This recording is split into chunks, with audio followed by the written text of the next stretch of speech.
తర్వాత రమణ భాషణంలో 545దమ్మ. అన్నామలై ఒక మారు కామవాంఛతో చాలా సతమతమయ్యాడట.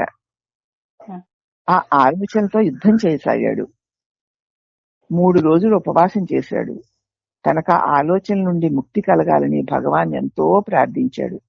చివరికి ఈ విషయంగా భగవాన్తోనే సంప్రదించాలని నిశ్చయించుకున్నాడు అన్నామలై స్వామి. కామవాంఛతో చాలా సతమతమైపోతున్నాడు. ఆ ఆలోచనతో గొప్ప యుద్ధం కూడా చేశాడు. 3 ఉపవాసం చేశాడు. తనకు ఆ ఆలోచన నుంచి విముక్తి కలగాలని భగవాన్ ఎంతో ప్రార్థన కూడా చేశాడు. కానీ చివరికి ఈ విషయంగా భగవాన్తో సంప్రదించాలని నిశ్చయించుకున్నాడు.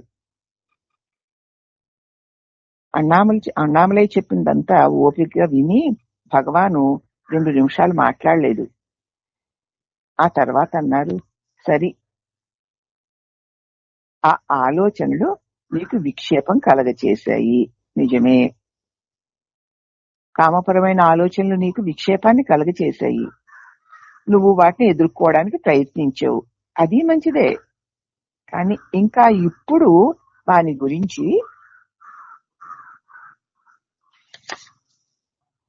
ఆలోచించడం ఎందుకు? అట్టి ఆలోచనలు రాగానే అవి వచ్చింది ఎవరికో పరికించు. అవి నిన్ను వీడి పారిపోతాయి. నాకు ఇలాంటి ఆలోచిస్తున్నాయి, ఇది నాకు రాకూడదు, దీని నుంచి నేను బయటపడాలి, దానికోసం ఉపవాసం చేయాలి, ఇది చేయాలి, అది చేయాలి. నాకు దీని విషయంలో నాకు భగవాన్తో చెప్పేస్తాను. ఇక నేను నాకు ఏదైనా భగవాన్ ఉపాయం చెప్తారు, దీన్ని నేను వదలలేకపోతున్నాను అని అనుకుంటున్నాడు. పాప సతమతమైపోతున్నాడు. నీకు ఆ ఆలోచనలు వచ్చాయి అన్నావు, అది నీకు విక్షేపాన్ని కలుగు చేసేయి అన్నావు. వాటితో నువ్వు యుద్ధం చేశాను అన్నావు, ఎదుర్కోవడానికి ప్రయత్నం కూడా చేశాను అన్నావు. మంచిదే కదా.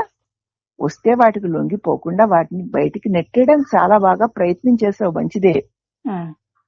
ఇంకా ఇప్పుడు కూడా వాటిని గురించే ఆలోచించడం ఎందుకు? అది అయిపోయిందిగా, అయిపోయింది. అవి వస్తున్నాయి, వాటి నువ్వు ఎదుర్కొంటూనే ఉన్నావు. ఇంకా మరి నాకు వచ్చాయి, నాకు ఇలా అయింది, నాకు అలా అయింది ఇప్పుడు అనుకోవడం ఎందుకు? ఒకవేళ నీకు అలాంటి ఆలోచనలు వస్తే వెంటనే అవి ఎవరికి అని పరికించు. నాకు అని నీకే తెలుసు కదా, నేనెవరని నిలబడు, అవన్నీ పారిపోతాయి. దానికి ఎవరికి ఏ కోరిక కలిగినా ఆ కోరికను తీర్చుకోవడానికి అల్లల్లాడుతూ తిరగడం మానేసి ఎవరికైనా ప్రశ్నించుకోండి.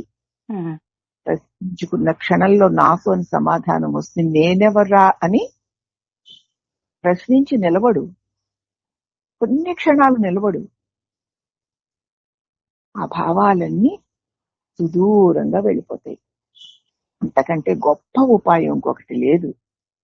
అప్పుడు ప్రతి ఒక్కరు ఈ ప్రయత్నం చేసి తమ మనో దౌర్బల్యాలన్నిటిని అవలీలగా దాటి మన స్వరూపాన్ని మనం పొందడం ఎంత తేలికో భగవాన్ చెప్పిన ఈ సూటి మార్గం అమృతం. అమృతం అతి తేలిక. కాబట్టి ఇటువంటి చక్కటి బోధనలు అందిస్తూ అడిగిన వారి యొక్క మానసిక స్థితికి అనుగుణమైన సమాధానాన్ని చెబుతూ అసలు భగవంతుడు కావాలనో ఏదో భగవద్భావన కలిగిన వారందరినీ ఉద్ధరించడానికి అవతరించిన ఆ దివ్య అవతార పురుషుడైన శ్రీరమణేశ్వరుడికి అనేక వందనములు. హరి ఓం నమః.